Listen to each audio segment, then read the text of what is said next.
Amen. Amina.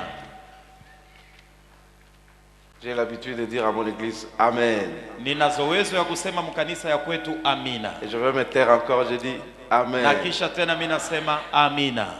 Amen encore.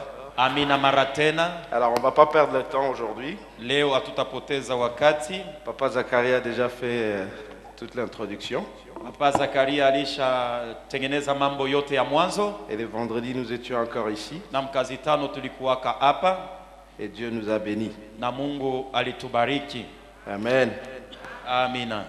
Aujourd'hui, par la grâce du Seigneur, nous allons encore partager quelque chose et puis nous allons nous séparer. Leo kwa neema ya Mungu mara tena tutagawanya kitu fulani na kisha yake tutaachana.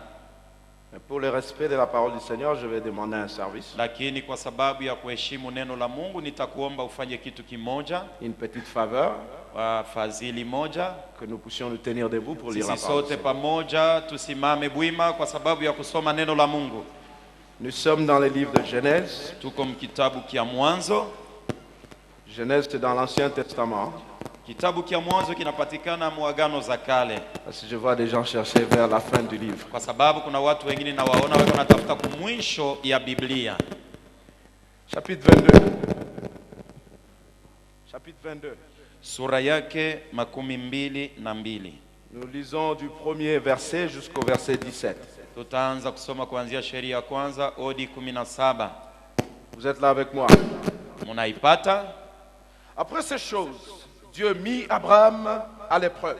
Kisha mambo hii Mungu akamjaribu Abrahamu. Et lui dit, Abraham. Na akamwambia Abrahamu. Il répondit, me voici. Akajibu, niko hapa.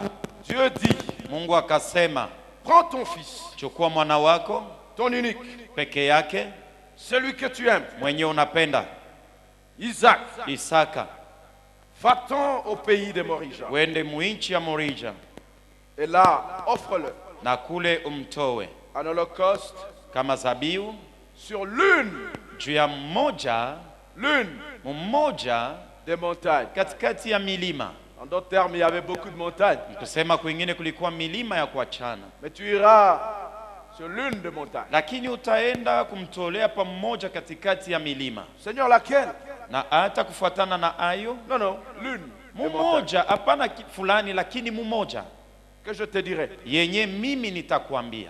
Abraham se leva de bon matin. Abrahamu akaamka asubuhi mapema Il sella son âne. na akatengeneza punda wake, Prit avec lui 2 serviteurs akachukua watumishi wawili et son fils Isaac. na mwana wake Isaka. Il fendit du bois pour l'holocauste Wakakata kuni kwa sababu ya ile sadaka et partit pour aller au lieu que Dieu lui avait dit. na bakaenda mahali penye Mungu alimwambia. Le 3e jour, Siku ya tatu Abraham levant les yeux, na Abrahamu akainua macho vit les lieux de loi. na akaona fazi lwa mbali. Et Abraham dit à ses serviteurs, Na Abrahamu akaambia watumishi wake, restez ici avec l'âne. bakieni hapa na punda. Moi et le jeune homme, Mimi na kijana mwanaume nous irons jusque-là tutaenda paka pale pour adorer juu ya kuabudu, et nous reviendrons na auprès de kisha vous. tutarudia kwenye mnakuwa. Abraham prit le bois pour l'holocauste, Abrahamu akachukua kuni juu ya sadaka, le chargea sur son fils Isaac, akaikamata akaiweka juu ya mtoto yake Isaka, portant dans sa main les feux et les couteaux. na hata wakaenda na moto na kisu, Et ils marchèrent tous les deux ensemble. wote wawili wakatembea pamoja. Alors Isaac parlant à Abraham, son père, a dit, Na Abrahamu Isaka akaambia Abrahamu baba yake akasema, mon père. baba yangu. Il répondit, me voici. Akajibu, niko hapa. Isaac reprit, voici les feux et les bois. Akamwambia, moto na kuni iko hapa, Mais où est l'agneau lakini pour kondoo l'holocauste? eko wapi? Abraham répondit, mon fils, Abrahamu akajibu, mwana wangu, Dieu se pourvoira Mungu atafariji lui-même de l'agneau pour l'holocauste. babu ya nyama wa kutoa. Et ils marchèrent tous deux ensemble. Wakatembea wote wawili pamoja. Lorsqu'ils furent arrivés au lieu que Dieu lui avait dit, Wakati walipofika mahali penye Mungu Abraham y alimwambia, éleva un autel et rangea les bois. Abrahamu akatengeneza madhabahu na akaweka kuni, Il lia son fils Isaac akafunga mwana wake Isaka, et les mit sur l'autel par-dessus le bois. akamweka pa madhabahu juu ya kuni.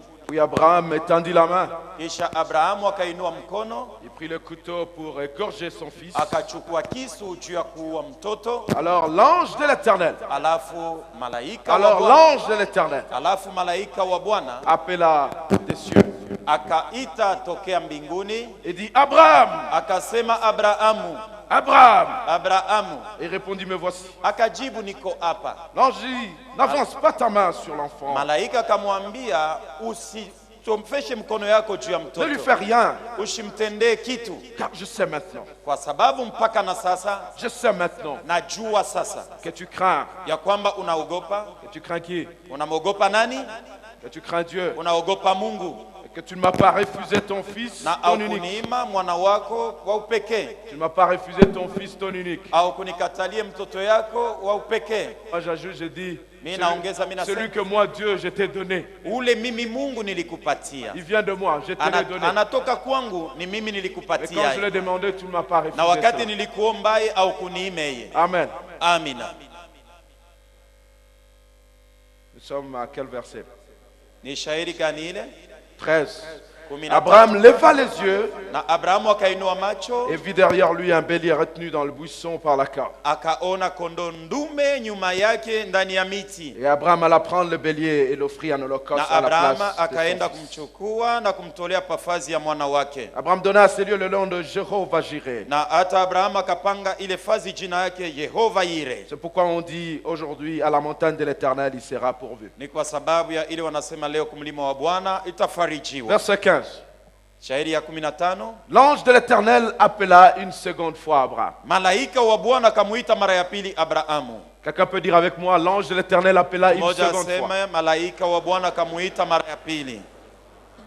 L'ange de l'Éternel appela une seconde fois Abraham des cieux Malaika wa Bwana akamuita mara ya pili Abrahamu toka mbinguni, et dit, je le jure na akasema, na lapa par moi-même, kwa jina langu, parole de l'Éternel, neno la Bwana, parce que tu as fait cela. kwa sababu unafanya hiki Oh mon kitu, Dieu, parce que tu as fait cela Mungu wangu, kwa sababu unafanya et que tu hivi n'as pas refusé ton fils unique. na au kuniima mtoto yako peke yake, Je ferai quoi? tafanya nini? Je te bénirai et Nitakubariki je multiplierai ta na postérité nitajumlisha comme les kizazi étoiles du ciel, chako kama comme nyota le za sable mbingu, qui est sur le bord kama de la mer. mchanga inakuwa kupwani Et ya ta bahari, na postérité kizazi kyako possédera kitashika la porte mlango de ses ennemis. ya wadui wake. L'ange de l'Éternel appela une seconde fois Malaika wa Bwana Des akamuita cieux. mara ya pili toka mbinguni, et dit, parce que tu as fait ça, anasema kwa sababu unafanya vile, parce que tu as fait kwa cela, sababu unafanya vile. dis à ton voisin, parce que tu as fait Ambia cela, jirani wako, mwambie kwa sababu parce unafanya que vile, tu as fait kwa cela, sababu unafanya vile, et que tu ne m'as pas refusé ton na fils, au ton unique. kuniime mwana wako peke yake. Maintenant, Sasa je vais faire quoi? takufanya nini? Je te bénirai.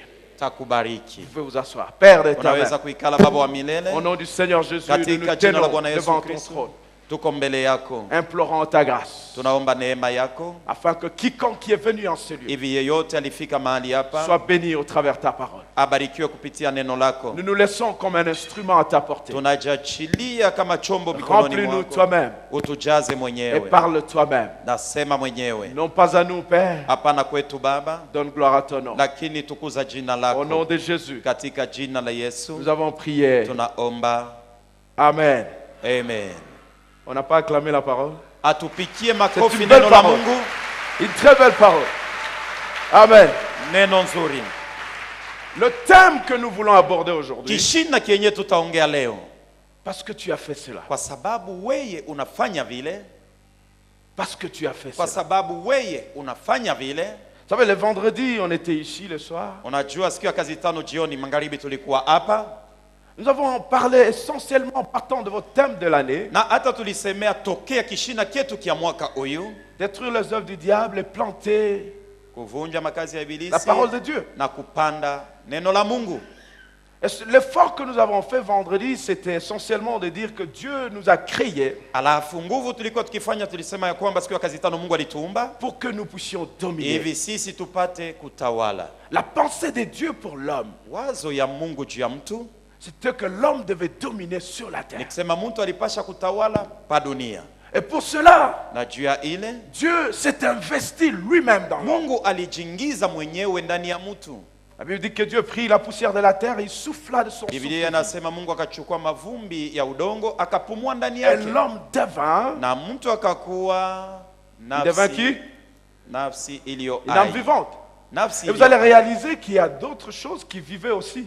Na utatambua kwamba kuko bintu bingine bilikuwa biko Les naishi animaux mbele, vivaient. banyama balikuwa Mais kako, Dieu n'a pas soufflé en eux. lakini Mungu akupumuaka ndani yao. En d'autres termes, le souffle de Dieu dans l'homme Mkusema kwingine mpumuzi ya n'avait Mungu ndani pas ya mtu seulement une valeur existentielle, haikukuwe tu na bei juu ya mtu mais elle est apate kuishi, plutôt et surtout lakini ilikuwa zaidi tena opérationnelle. juu ya kutenda. Dieu attend que nous puissions Mungu opérer anaongojea comme Dieu, sisi tutende kama Mungu, contrôler les choses, tupate kutawala vitu, gérer l'œuvre du Seigneur. kulea kazi ya Mungu, Et pour cela, il nous a donné son esprit. na kwa sababu ya ile alitupatia roho wake.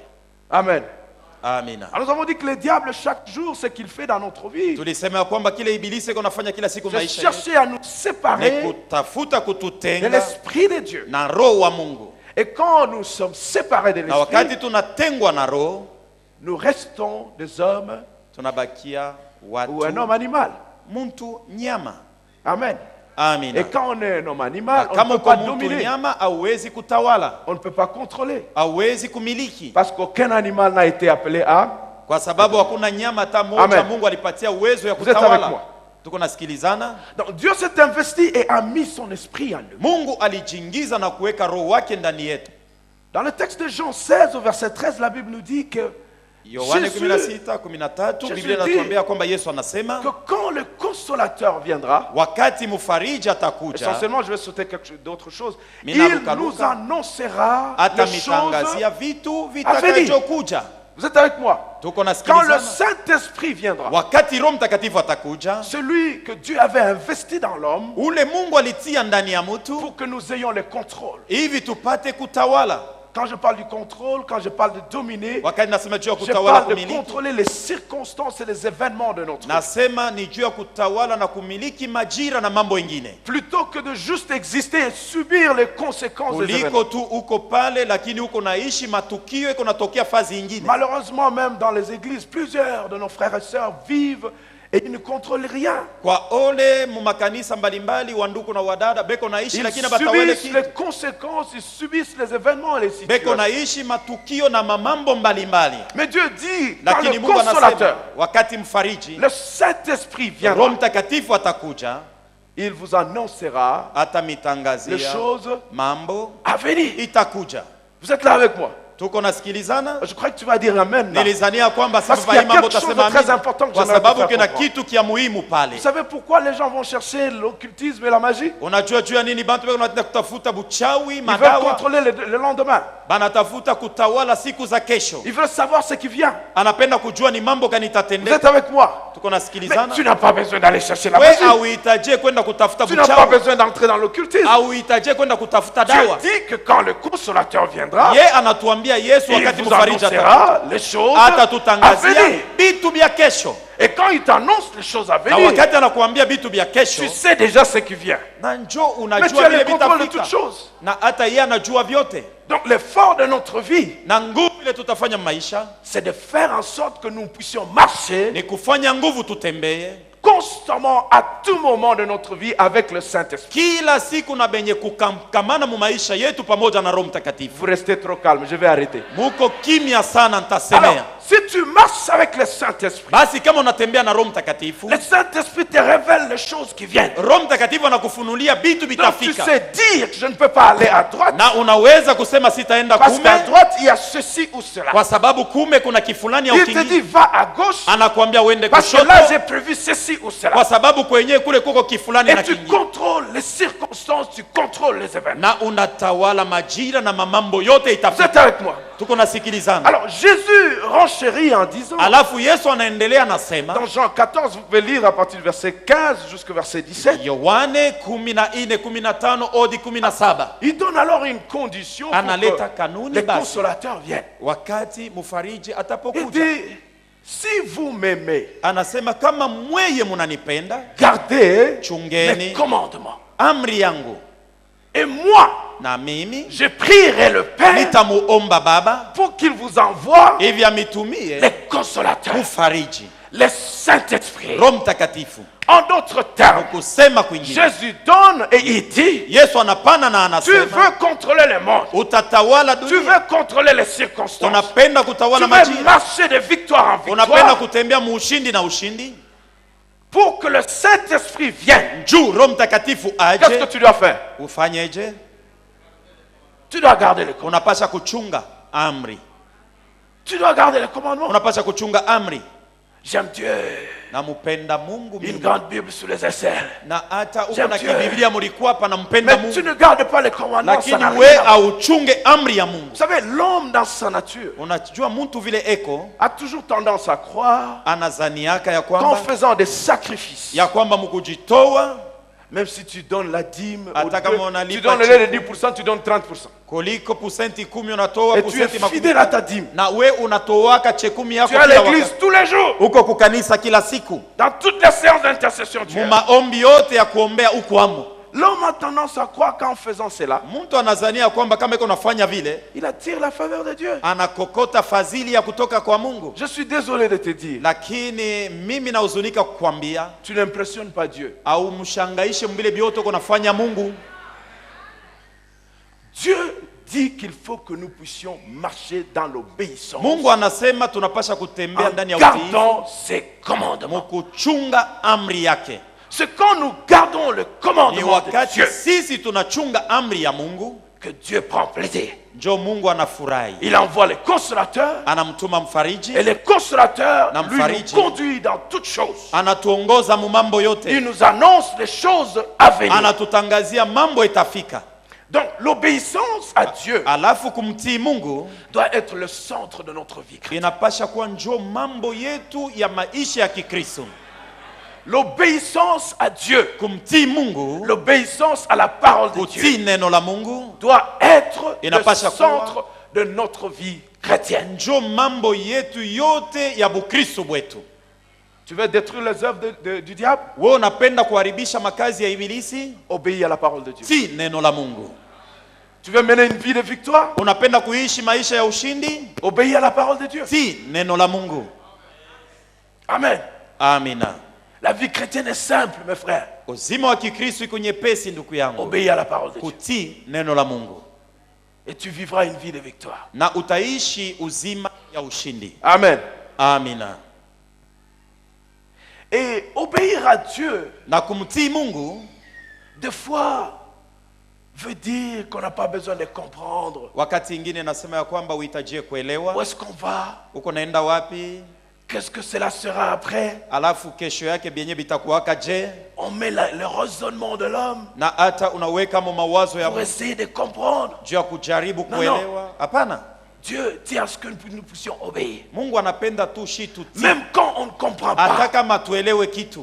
Vous savez, dans Genèse 12, Dieu dit Unajua à Mwanzo Abraham, 12 Mungu anaambia Abrahamu, Abraham, quitte ton pays, toka mu nchi yako, quitte la maison de ton père toka mu nyumba ya baba yako, et va dans le pays que je t'ai montré. na uende mu ile nchi mimi nitakuonesha. Mais Dieu, pourquoi tu nous crées des problèmes? Alafu mambo kani Mungu kunatuletea?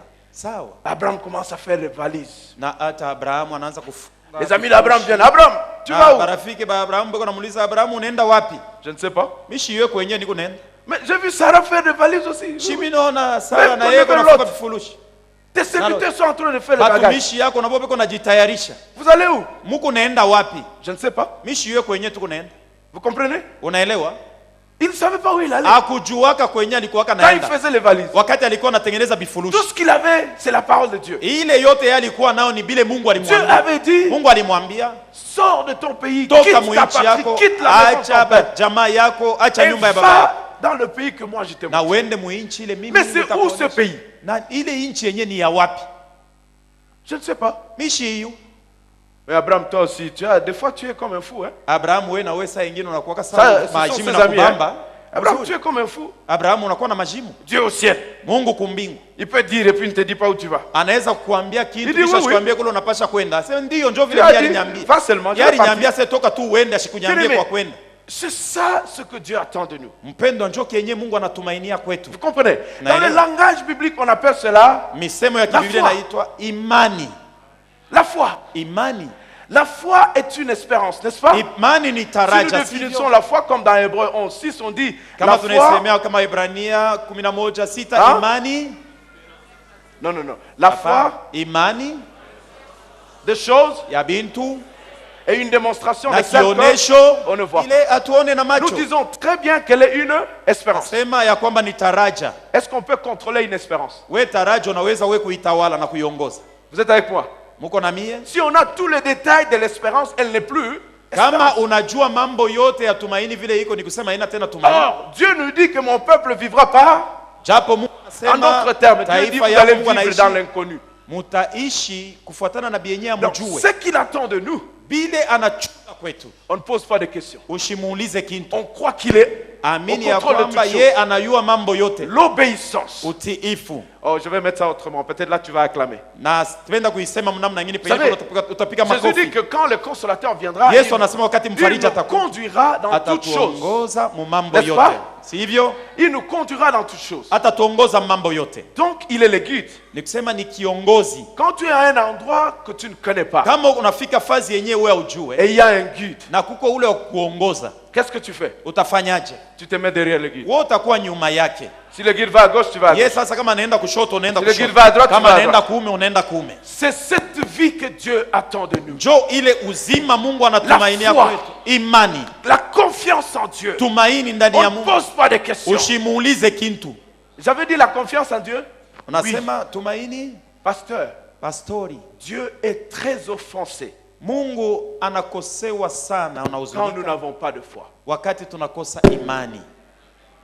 Il est très offensé. Anahuzunika sana. Hébreu 11:6, la Bible dit, Na ni vile katika Waebrania 6 or inasema, sans la foi, bila imani il est impossible haiwezekane de lui être. kumupendeza. Vous avez déjà lu ça? Ulisha kusomaka na we ile, Vous avez compris ça? ulisha kuielewa Je mets ça dans notre façon de congolais. na iweka munamna sasa ingine. Sans la foi, Bila imani tu as passé toute la nuit de prière, ulipitisha bushiku bote mais tu kupaka n'as pas de na foi. lakini hauna na imani. Dieu se lève et dit, Mungu Quitte. anasimama sema toka hapa, toka. quitte devant. Toka mbele yangu. Tu n'es pas agréable, quitte. Ale weye toka, shipende kuona. C'est ça que Dieu fait. Njoo ile Mungu Vous savez anafanya. pourquoi? Unajua juu ya nini? Ah, laissez-moi donner un exemple. Uniache nikupatie Mon mfano. frère, Nduku, tu vas chez papa Zakari, tu dis, papa, unaenda kwa papa Zakaria j'ai besoin de unamwambia 100 dollars. nahitajia dola Il te 100. dit, fils, viens demain. Anakuambia mtoto yangu mwanaume kuya kesho. Demain, quand tu quittes chez toi, Kesho pale utatoka parce que c'est kwa. papa Zakari qui t'a dit, Ni njoo ni papa Zakaria alikulaka. si toi tu avais la dette de mon frère, Kama wewe ulikuwa na ndeni ya huyu ndugu. papa Zakari t'a dit, viens à 8 heures. Papa Zakaria anakuambia kuya Tu 8h. dis, frère, attends, vers 12 heures, je te donne ton argent. Ah, unasema baba 12h, karibu 12h nitakupatia kesho. Pourquoi tu dis ça? Kwa sababu gani unamwambia vile? Tu as confiance en lui? Njoo ulisha kutumainia ndani yake. Tu crois à son intégrité. Unaamini asema yeye kama ananiambia kitu hasitanilanda. Parce qu'il y a plusieurs personnes Kwa sababu kuko bengine qui nabo t'ont aussi promis l'argent. hata kuaidia franga. Mais quand tu viens et te dis, non frère, pardon, j'avais... Lakini je kama l'ai nakwambia sasa ndugu yangu shina na fait. kintu Mais tena. quand tu crois à l'intégrité de cet Sasa homme, vile unaamini ya kwamba eko mkamilifu, et il dit, viens, anakuambia kuja. tu es très sûr que tu auras. Unahakikishwa asema pale nitakuya Et de ton atanipa. côté aussi, tu promets. Na njoo vile na wewe ule uko naye ndeni na wewe 12 unamwambia heures, sasa nitakupatia paka kesho 12h. Donc, qu'est-ce que je dis? Nasema nini? Quand nous n'avons pas de foi, Kama tunakosa imani, nous touchons à l'intégrité de Dieu. tunakosa Dieu kubukubwa dit, wa Mungu. mais comment vous ne pouvez pas croire que je suis Anasema namna gani intègre dans ce hamwezi Jésus? kuniamini mie? Et il est très offensé. Na hata ananungunika sana. Or, sans la foi, Japo bila imani nous ne sommes pas hatuko agréables à Dieu. hatumpendeze Mungu. Ayons la foi. Tuwe na imani. Oh, laissez-moi dire autrement. Acheni nibiseme Croyons namna que hii. Dieu est intègre. Na hata tuamini ya kwamba Mungu ni Et ce qu'il mkamilifu dit, na kile yeye est anasema vrai. na njoo ya kweli. c'est ça que ça veut dire. Njoo ile nataka kusema. Amen. Amina. Vous êtes là encore avec moi. La vie, mes frères et sœurs, c'est une expérience Maisha ndugu na dada inakuwa ni kuishi maneno à égale opportunité. na hata ya Nous kufanikiwa. naissons tous Tunazalikwa sisi wote avec rien. Vous êtes avec moi? Ce qui fait la différence dans la vie, c'est notre foi. C'est la façon dont nous abordons les choses. Comment nous croyons, ce que nous croyons en nous que nous pouvons faire. C'est ça qui détermine si nous avons une vie victorieuse ou pas. Vous savez, la différence entre un riche et un pauvre, ce n'est pas dans le montant d'argent qu'ils ont en banque. La différence, c'est la prise de risque. Et nous appelons la prise de risque dans la Bible la foi. Les riches, ils investissent. Et quand ils ont investi, ils oublient, c'est 50%, 50%. Le pauvre, il est protectionniste. Il ne veut pas dépenser, il veut pas investir le truc qu'il a. Mais parce que tu n'investis pas, tu vas bouffer ça. Et à la fin, c'est fini. Mais celui qui a investi, il a 50% de chances que ça marche. Et 50% de chances que ça ne marche pas. Mais toi, tu investis avec Dieu. Donc tu as 100% de chances que ça marche. C'est ça la différence. Que ce soit dans le monde, que ce soit dans l'église, ce qui fait la différence de vie, c'est notre approche des choses. Et cette approche des choses est appelée dans la Bible la foi. Vous êtes avec moi?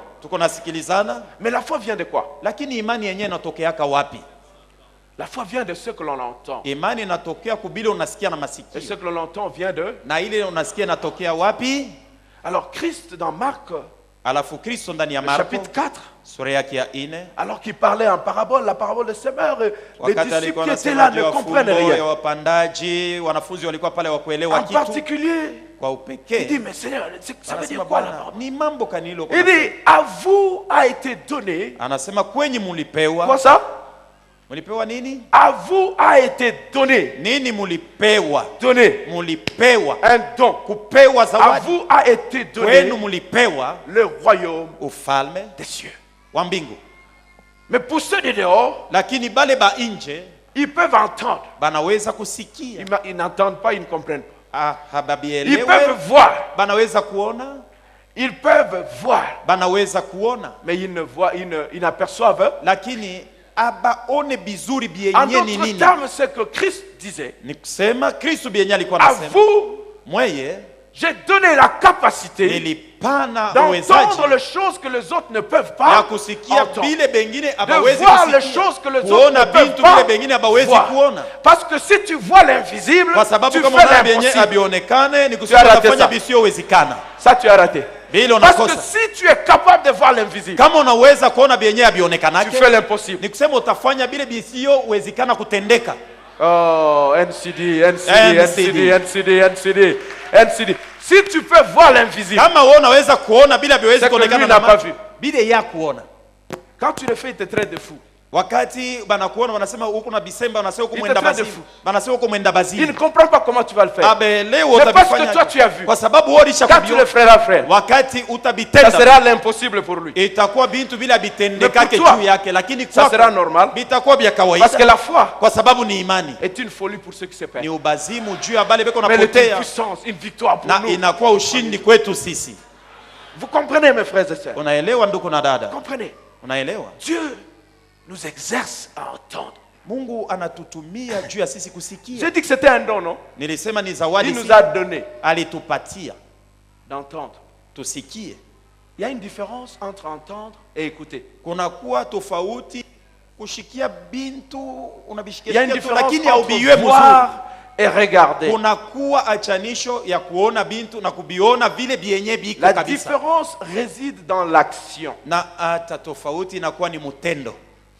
Entendre et voir sont des verbes passifs. Kusikiliza na kuona inakuwa ni mambo ile ilishapita. Tu ne fais pas d'effort. Aufanye nguvu. Le son vient vers toi. Sauti hiyo inakuwa kule wewe uko. Et tu entends. Na unabisikiliza. Tu ne fais pas d'effort. Aufanye nguvu. L'image vient vers ton œil. Picha inakuya kulicho yako. Et tu vois. Na unaiona. Mais écoutez, lakini kusikiliza, tu fais l'effort. Unafanya nguvu de comprendre ce qu'il dit. Unatega sikio juu ya kuelewa anasema nini, kuona. Tu fais l'effort. Unafanya nguvu, unaangalilisha ubione mzuri. D'apercevoir. Na kuona kabisa ce qu'il fait. Bienye konafanya. Comprenez? Dieu ne voulait pas Mungu hakutaka que ça soit écouté. Iwe tu kusikiliza. Parce que par l'effort de l'homme, kwa sababu kwa nguvu tu n'atteindras jamais Dieu.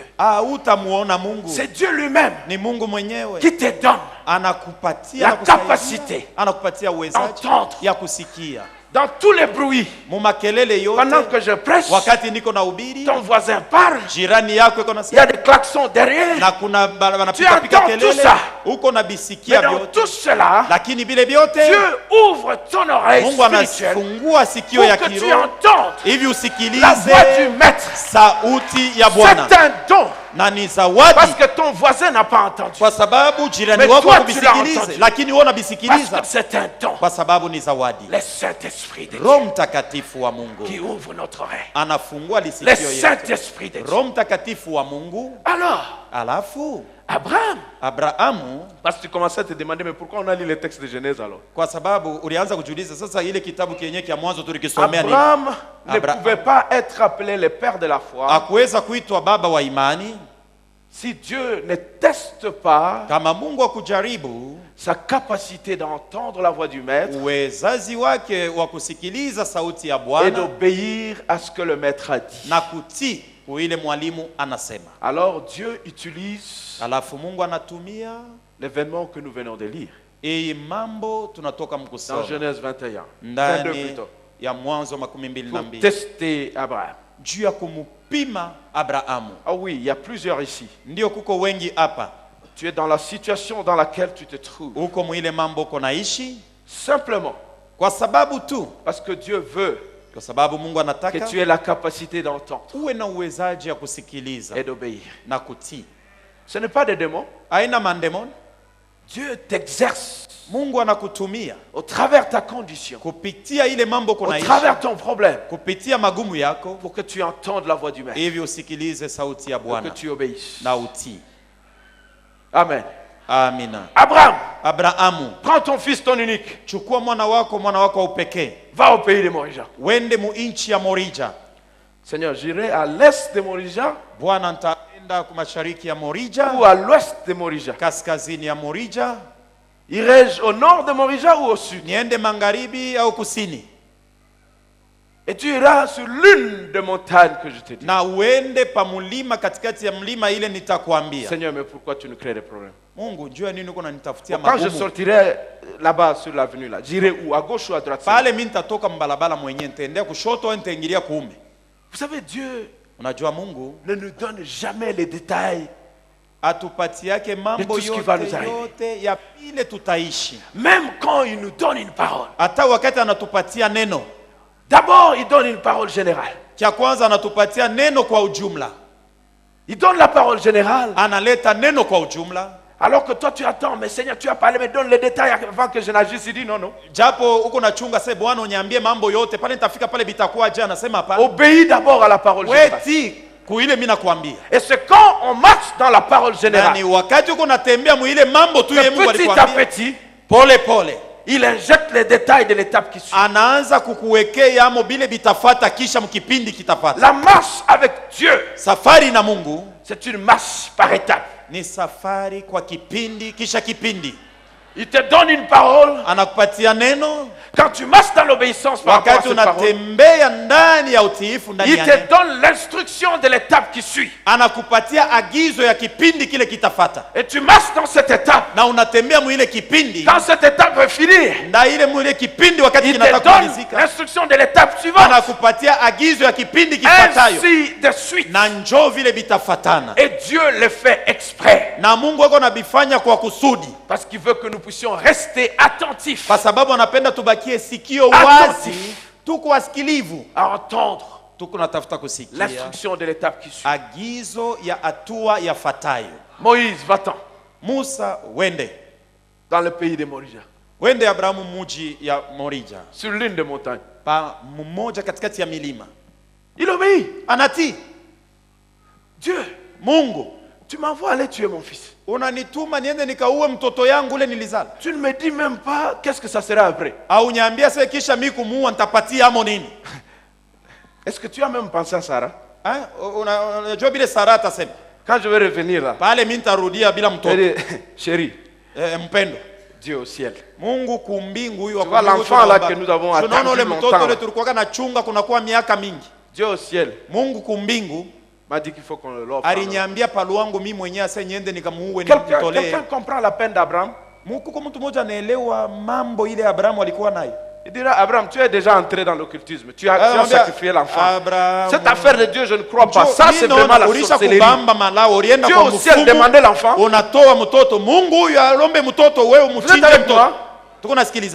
Comprenez la peine d'Abraham.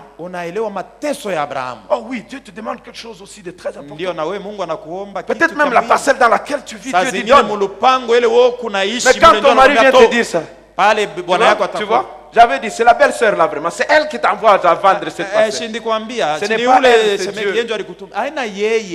Mais lui était le père de la foi. Il devait avoir une expérience qui dépasse nos expériences. Vous êtes avec moi? Alors Dieu lui dit, va offrir. Et Abraham s'avance.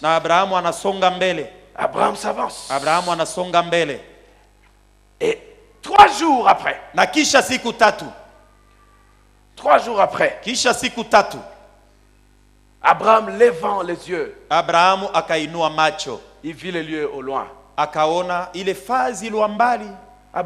Abraham, quand Dieu a parlé, il ne t'a pas dit que c'était là. Quand nous avons lu, vous avez vu quelque part où Dieu a dit voilà la montagne. Les détails de la montagne. Mais quand il est arrivé, il lève les yeux. Il dit c'est là. Non, c'est là. Abraham, comment tu sais que c'est là? Comment tu sais, Abraham, que c'est là? Je ne sais pas t'expliquer. Mais je sais que c'est là. Je n'ai pas de mots pour t'expliquer ce que c'est ça. Mais très fort en moi, je sais que c'est là. Oh, la Bible nous dit que le Saint-Esprit fortifie notre fort intérieur. Parce que ce n'était pas Abraham. C'était le Saint-Esprit en lui qui disait à Abraham, lève les yeux. C'est là. Tu ne comprends pas. La Bible dit que ce sont des choses que l'œil de l'homme n'a jamais vues, l'oreille de l'homme n'a jamais entendu, qui ne sont jamais montées dans le cœur de l'homme. Des choses que l'Esprit de Dieu nous révèle. Lève les yeux, c'est là. Papa, comment tu sais que c'est là? Je ne comprends rien, mais c'est là. Il ne t'est jamais arrivé de n'avoir aucune explication. Mais tu sais clairement que ça c'est Dieu. Ça c'est Dieu. Clairement que ça c'est Dieu. Vous êtes avec moi? Alors, il dit au serviteur, restez ici. Moi et les jeunes hommes, nous allons adorer. Vous savez, frères et sœurs, dans la marche avec Dieu, à un certain moment de notre marche avec Dieu, il y a des gens qui doivent rester. Il y a des gens qui doivent rester. On ne peut pas continuer avec eux. La marche. Vous savez, se dédier à Dieu veut dire qu'il y a des gens que nous devons abandonner. Des milieux que nous devons abandonner. Des habitudes que nous devons abandonner. Parce que ces gens ne nous permettent pas d'entendre l'instruction de l'étape suivante. Ces milieux-là ne nous permettent plus d'entendre l'instruction de Dieu de l'étape suivante. Ces habitudes-là ne nous permettent plus d'entendre l'instruction de Dieu pour l'étape suivante. Restez ici. Même Jésus, La Bible nous dit qu'à des moments, Jésus dit, Biblia vous inasema restez là-bas, wakati moi, mwingine alikuwa je anaambia vais aller prier wanafunzi, moi-même. mwe mubakie mwe bote hapa, mimi nitaenda kuomba mimi mwenyewe. Parce que Yesu vous allez me perturber dans vos kwa sababu je ne mutanizuru. veux pas entendre l'instruction de l'État. Sitashikia agizo ya baba. Tu es chrétien, tu viens à l'église, tout le temps on te trouve avec les païens. Uko Quand est-ce que tu vas entendre kanisa, uko paka na l'instruction du bapagano, Seigneur? utashikiaka shiku kanibile Mungu yuko nataka kukuambia. Vous êtes avec moi? Uko nasikilizana na mimi? L'heure de l'église, non, on va jouer au golf. Saa ya kanisa sema twende mbele kukabumbu. Dans le golf, tu vas entendre la voix du Seigneur. Quand? Wewe pika ile, njoo itaenda kule, utashikia Mungu sakani. La marche avec Dieu. Musafari na Mungu. Plus on avance avec Dieu, zaidi unasonga mbele na Mungu. Plus certaines personnes, quelle que soit leur importance, zaidi na zaidi bantu fulani fulani ingao kile beko unapasha kubakia. Na tabia fulani inapasha kubakia. Si quelqu'un est en Christ, kama mtu yuko ndani ya Kristo, il est une nouvelle créature. Anakuwa kiumbe kipya. Les choses anciennes, bintu bya zamani, et toutes choses, na kila kitu kinakuwa kipya. Marche, tembea avec ceux qui te permettent d'entendre. Na bale batakuruhusu kusikia. Amen. Amina. Restez ici. Mubakieni mwe hapa. Moi et les jeunes hommes, mimi na kijana mwanaume tunaenda kuabudu. Oh, gloire soit rendue au Seigneur. Utukufu imrudilie Bwana. Restez ici parce que moi je vais adorer. Mubaki hapa, mimi tutaenda kuabudu.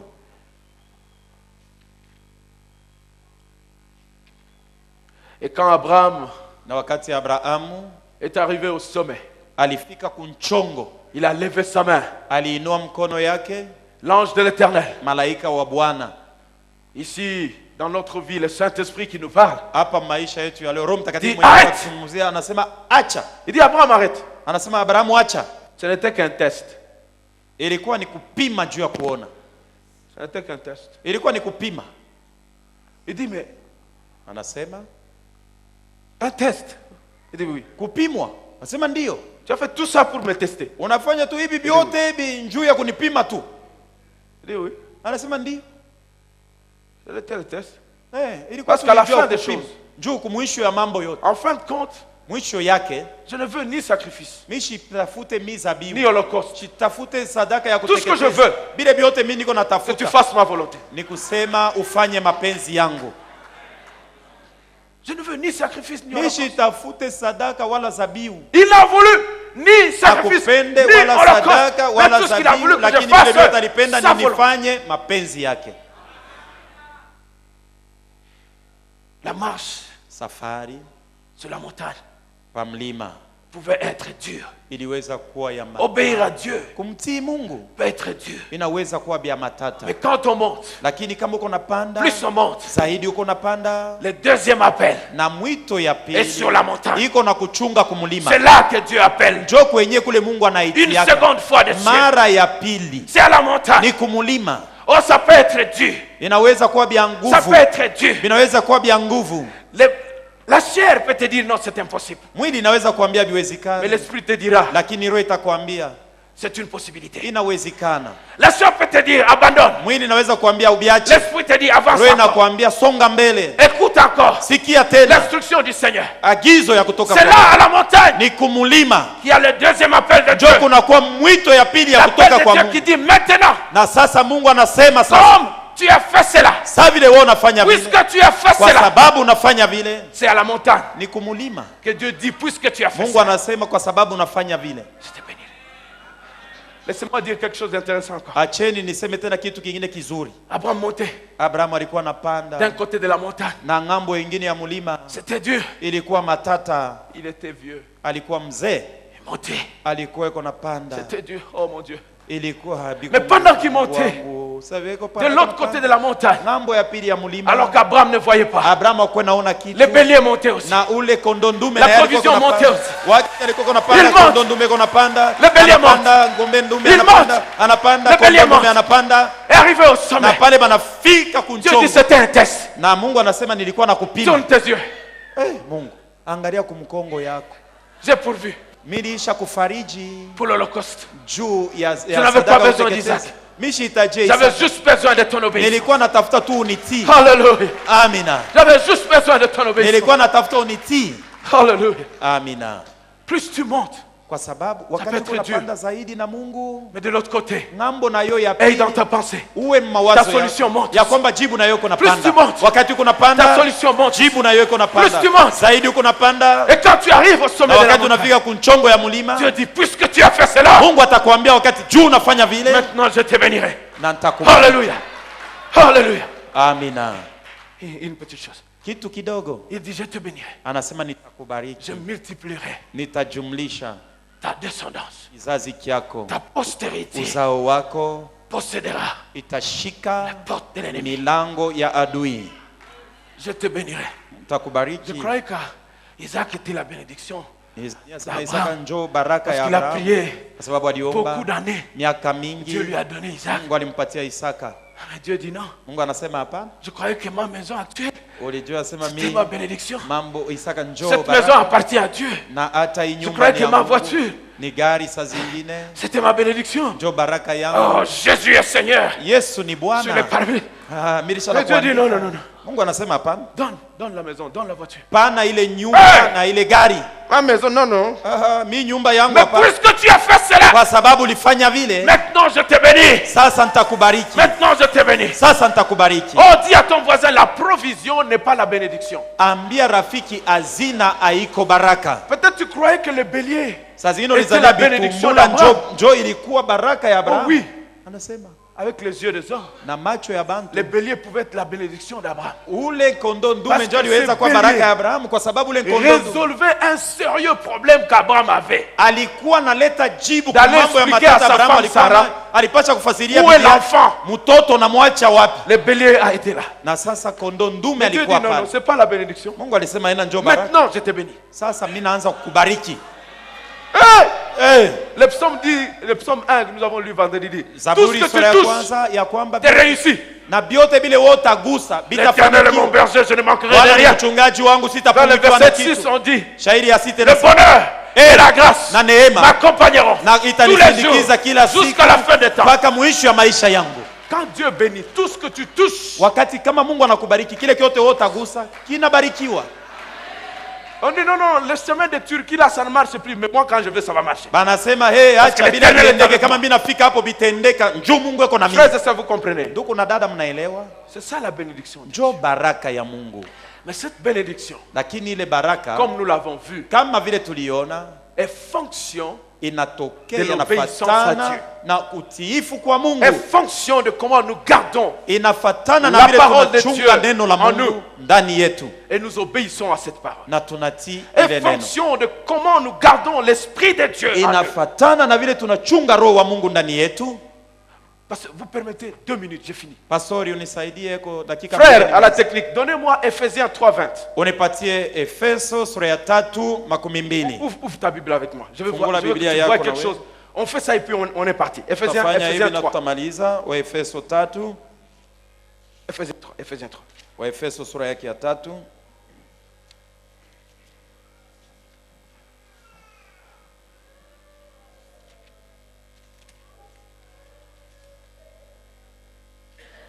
Ephésiens 3, le verset 20. Wa Efeso 3:12. Ah, il est là. Vous êtes avec moi. Lisons ensemble. Tunaipata? Or, Basi à celui qui peut faire. mwenye anaweza kufanya yote Non, non, non, pole pole. pas trop vite. Or, à celui qui peut Japo faire. kwa mwenye anaweza kufanya Virgule. mkato. Par la puissance Kwa qui agit en nous. uwezo anayotenda ndani Virgule. yetu mkato. Infiniment au-delà Zaidi ya de tout ce que nous yenye demandons tunaomba au pensons. tunawazia. Il y a une virgule Kuko après faire, mkato kisha une kufanya virgule après nous. na mkato tena En français, quand on fait kisha ça, sisi. Wakati mkimombo En wanatia grammaire, mikato fuatana ça vile veut dire wanapangaka que, bintu. frère, gardez-moi le verset. Uyache paka vile. Ça veut dire que Ni la kusema phrase peut avoir son sens Tamko même inaweza si kuwa on na maana enlève yake. ce qui est entre les virgules. banaweza hata inaweza kuwa Je na vais le maana faire. yake hata kama banatosha na Or, kwa à celui qui katikati ya peut mkato. faire Kwa ule anaweza kufanya infiniment au-delà de ce que nous demandons ou zaidi ya vile pensons, tunaomba la au suite c'est à kusanya. lui soit la gloire. Ya La phrase yafuatayo a ni utukufu complètement mrudie. un vrai sens. ni kusema inakuwa na maana yake. Vous êtes d'accord avec moi? La Tunapatana? phrase fait un sens. Or, à celui qui peut faire infiniment au-delà de ce que nous demandons ou pensons, à lui soit la gloire. Ça fait un sens. Mais on insère ce qui est capital. Quand la Bible dit, mes frères et sœurs, qu'il peut faire infiniment de ce que nous pensons ou demandons. Ce n'est pas des petites choses, oh non, bon, j'ai besoin de 100 000, tout ça, Dieu a donné ça, non. Un païen peut te donner 100 000. Un païen peut te donner $1 million. Si notre Dieu ne fait que les choses que les hommes font, en quoi il est Dieu? En quoi il est Dieu? Quand on dit des choses infiniment au-delà de tout, c'est des choses comme Daniel, papa. On a femme le lion. On met Daniel dans la cage de lion. Qui était affamé. Mais les lions ne le mangent pas. Les lions ne le mangent pas. Vous savez pourquoi? Par la puissance qui agit en nous. Quelle est la puissance qui agit en nous? Les lions dans la case de Daniel. Ne pouvaient pas manger Daniel. Parce qu'en regardant Daniel, papa, il ne voyait pas Daniel. Il y avait les lions de la tribu de Juda. Les lions de la tribu de Juda. Les lions naturels. Ne pouvaient pas manger le roi des rois, le lion de la tribu de Juda. Je parle de choses comme les compagnons de Daniel. On prend Touba, on le met dans le feu. On chauffe la fournaise. Le roi observe quand est-ce qu'ils vont commencer à brûler. Non, il ne brûle pas. Il dit, je vois un quatrième. Oui. Le quatrième, c'était le feu dévorant. Le feu naturel ne peut pas.